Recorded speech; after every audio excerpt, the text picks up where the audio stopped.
You ask Tiger to solve. This deals with linear equations with one unknown. The final result is x equals 3. Let's solve it step by step. Simplify the expression. Expand the parentheses. Multiply the coefficients. Simplify the arithmetic.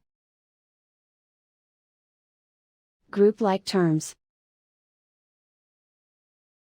Simplify the arithmetic. Group all constants on the right side of the equation. Subtract 21 from both sides. Simplify the arithmetic.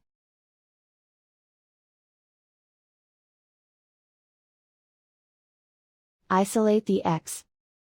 Divide both sides by 50. Simplify the fraction. Find the greatest common factor of the numerator and denominator. Factor out and cancel the greatest common factor. And so the final result is x equals 3.